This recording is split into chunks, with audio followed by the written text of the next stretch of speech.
इरादों की नेक नियति और इनसे उपजे हुए सुखद सहयोग के बारे में चर्चा की। ऐसे महत्वपूर्ण कार्यक्रम में मंच पर उपस्थित देश भर में लाखों लोगों को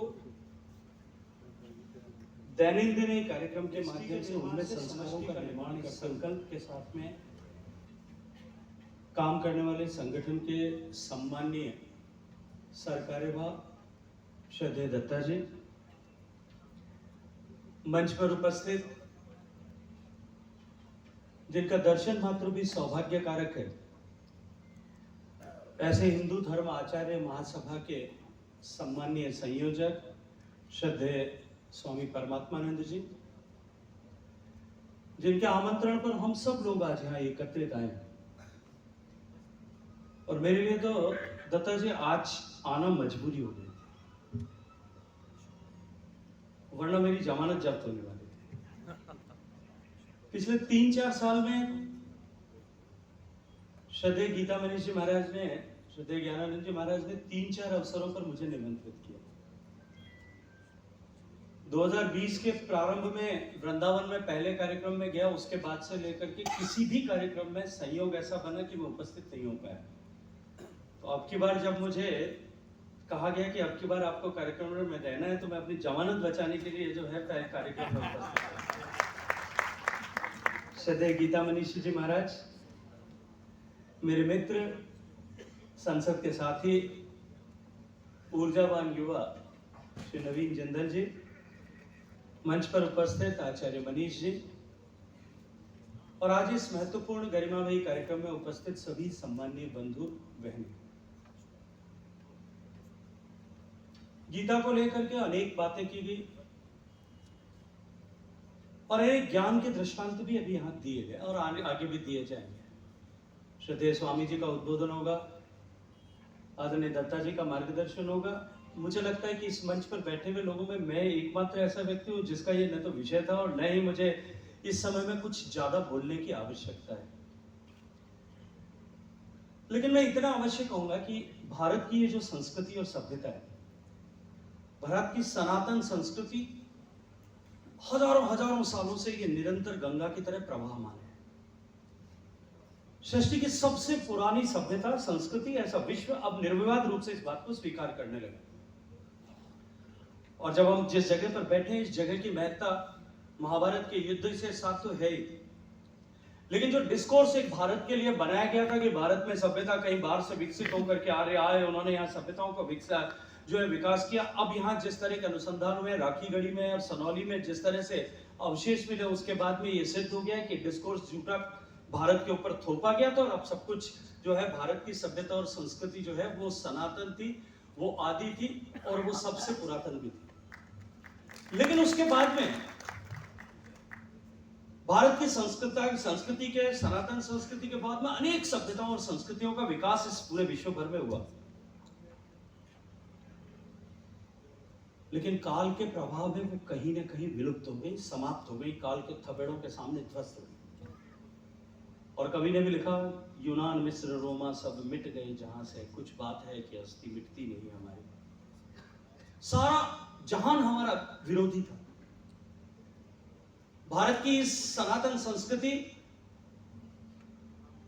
भारत का बौद्धिक विकास, भारत का ज्ञान, भारत का विज्ञान, भारत की ऐश्वर्य, भारत की संपदा, इन सब को जानने के कौतूहल को लेकर और अनेक लोगों ने भारत पर को जानने के लिए भारत में आना स्वीकार किया।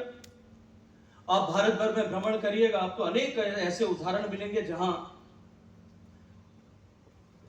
ऐसे ऐतिहासिक दस्तावेज मिलेंगे जहां से इस बात को आपको ज्ञान होगा कि भारत की संस्कृति को जानने के लिए हजारों वर्षों तक, सदियों तक भारत में यात्री के रूप में, एक शिक्षार्थी के रूप में भारत में लोग आए।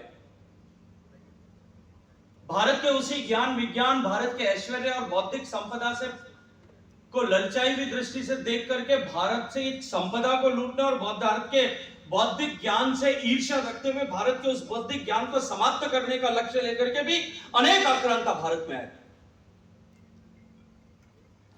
भारत को उससे सीखने के लिए आए, भारत को लूटने के लिए आए, भारत के इस ज्ञान से ईर्ष्या रखने वाले लोग भारत को बख्तियार खिलजी जैसे लोगों ने नालंदा के विश्वविद्यालय को जला दिया और हजारों वर्षों तक वो जलता आ जा, हजारों किताबों, लाखों किताबों के साथ वो लगातार कई दिनों तक जलता रहा, कई महीनों तक जलता रहा। लेकिन भारत की ये संस्कृति सनातन बनी रही, ये अमिट रही। इसका अनुसंधान निश्चित रूप से इस धरती से करने की आवश्यकता है। और मैं मेरी सामान्य बुद्धि से अगर इसको सोचता हूं, देखता हूं, तो मैं ये पाता हूं कि ये गीता का ज्ञान और गीता के ज्ञान को निरंतर प्रवाहित करने की, प्रसारित करने की जो हमारी ऋषि परंपरा थी, भगवान का वेश धारण करके इस समाज को सम्मान पर बनाए रखने के लिए और समाज में वो गीता का ज्ञान निरंतर उनकी शिराओं में प्रवाहित होता रहे, इस लक्ष्य के साथ जिन लोगों ने जीवन समर्पित किया, वो समर्पण मात्र जो है इस सनातन संस्कृति को निरंतर बनाने में का योजक रहा, जो उसका प्रवर्तक रहा। और हम उस पवित्र धरती पर आज जहां बैठे हैं, जहां एक बार जब शरण की आंधी अपने चरम पर है, उस समय में जब गीता के ज्ञान की सर्वाधिक आवश्यकता, पिछले हजार सालों की इस यात्रा में जब सर्वाधिक आवश्यकता है, क्योंकि जो काम तलवारों से नहीं हो सका, इस देश के धर्म को, इस देश से धर्म को, इस देश से ज्ञान को, गीता के विज्ञान को जो तलवारों की ताकत से नहीं मिटाया जा सका, वो आज इस भौतिकवाद के युग में विचारों के प्रदूषण से उसके क्षरण इस गति के साथ में हो रहा है कि हम सबके सामने एक चुनौती और संकट खड़ा हो। जब ऐसा कठिन भौतिकवाद की तरफ दौड़, केवल जो है स्थूल भौतिक विकास को ही सर्वश्रेष्ठ मानने की अपेक्षा को लेकर के जिस तरह से पूरा विश्व भाग रहा है, उसी का अनुसरण करते हुए हम भी जिस दिशा में भाग रहे हैं, जिस गति से भाग रहे हैं, और शायद कभी कभी तो मुझे लगता है कि हम भारत में उस गति से भाग रहे हैं कि हमको ऐसा लगने लगा है कि शायद हमने जो कुछ पीछे छूट गया था, जो नहीं किया, उसको प्राप्त करने के लिए हम भाग रहे हैं। आज उस कठिन दौर में समाज को सन्मार्ग पर रखने के लिए इस तरह के यज्ञ के प्रयाण की आवश्यकता है, जो आज यहां से प्रारंभ हो रहा है। इस धरती से जो ज्ञान अद्भुत होगा, वो निश्चित रूप से भारत के लिए अत्यंत महत्वपूर्ण होगा। और ये समय भी भारत के लिए अत्यंत महत्वपूर्ण है। समय ने करवट ली। यदि आप पाश्चात्य दर्शन और भारत के दर्शन को उठा करके उसकी तुलना करेंगे, मैं दर्शन शास्त्र का विद्यार्थी होने के नाते कह सकता हूं, पाश्चात्य का दर्शन जो नया है वही अभीप्स है, जो नया है वही वंदनीय, अभिनंदनीय है। इसलिए निरंतर नए की खोज करते की तरफ बढ़ते हैं, क्योंकि उनका स्पष्ट सोच ये है, उनका विज्ञान ये कहता है कि हम, वो डार्विन के सिद्धांत की बात करते हैं कि हम पशु से लेकर के और मनुष्य तक काल के प्रवाह में इवॉल्व होते हुए आज इस मुकाम पर पहुंचे। इसलिए उनके पीछे देख करके प्रेरणा ले सके, ऐसा उनके पास में न तो कोई कारण है, न ऐसा कोई अवलंबन ही। जबकि हमारा भारत का दर्शन हम सतयुग से लेकर के त्रेता से द्वापर, द्वापर से कलयुग और निरंतर क्षरित होते होते आज इस मुकाम पर बैठे पहुंचे हैं। लेकिन हम पीछे घूम करके देखें, हमारे ऋषियों ने, हमारे मुनीषियों ने, हमारे आचार्यों ने एक स्पष्ट विधान किया है कि जीवन का उद्देश्य जो है, मानव जीवन का उद्देश्य उस सत्व की प्राप्ति, ईश्वर के साथ एकाकार और वापस उसी मुकाम तक लेकर के जाना, यह उद्देश्य है। इसलिए हमारा विचार अलग है, जीवन की तरफ देखने की दृष्टि अलग अलग है, और उस दृष्टि की तरफ वापस जोड़ने का काम जो है वो गीता के माध्यम से इस धरती से हो रहा है। इसलिए ये जगह अत्यंत पवित्र है। भी कह रहे थे कि ये पहली जगह होगी जहां एलोपैथी और आयुर्वेद एक साथ में काम कर रहा है, योग विज्ञान एक साथ में काम कर रहा है। मैं थोड़ा सा इससे डिफर करता हूं।